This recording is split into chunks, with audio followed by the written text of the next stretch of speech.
नमस्कार दोस्तों।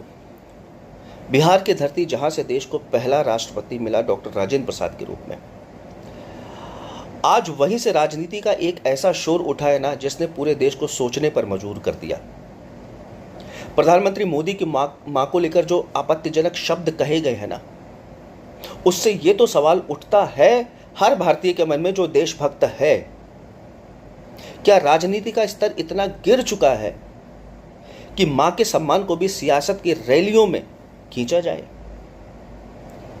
डॉक्टर राजेंद्र प्रसाद ने कहा था कि मां के चरणों में स्वर्ग है, और ये इसलिए कहा था क्योंकि भारत की संस्कृति ही यही है, यही संस्कार है कि पिता से भी ऊपर अगर दर्जा दिया जाता है तो मां को दिया जाता है।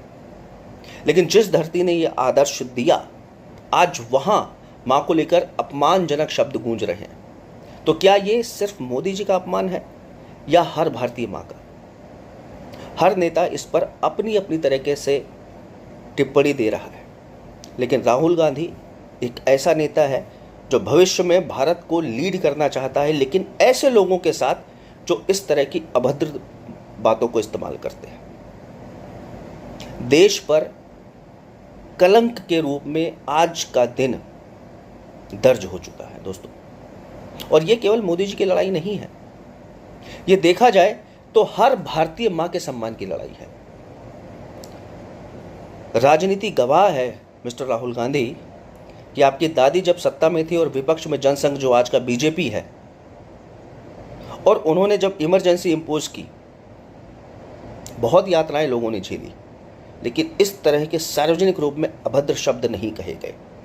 अरे, आपकी दादी ने तो जब पाकिस्तान के साथ जब युद्ध जीता था तो ऐसा माना जाता है अटल बिहारी वाजपेयी जो उस समय विपक्ष के नेता थे, उन्होंने दुर्गा की उपाधि उनको दी थी, दुर्गा कह के सम्मानित किया था। और आप क्या उन्हीं के खून हैं जो आपकी रैलियों में इस तरह की बातें आ रही हैं? यानी आपके लिए कोई आइडिया ही नहीं, कोई विजन ही नहीं है भारतीय राजनीति का, सिवाय मोदी और मोदी के करे हुए काम को गाली देने का। इतिहास गवाह इस बात का भी है, यह विवाद कोई नया नहीं है। कभी मौत का सौदागर, कभी जहरीला सांप, कभी नीच आदमी, कभी रावण तो कभी भस्मासुर। इस तरह की उपाधियां हमेशा, इस तरह की गंदी भाषा का आपने हमेशा यूज़ किया और आपके मंत्री ने यूज़ किया है। आज मैं सारे लोगों से पूछना चाहूँगा, क्या ये उचित राजनीति है? क्या राहुल गांधी को इसके लिए पूरे देश से माफ़ी नहीं मांगनी चाहिए? राहुल गांधी को मोदी के चरणों में गिर के माफ़ी नहीं मांगनी चाहिए?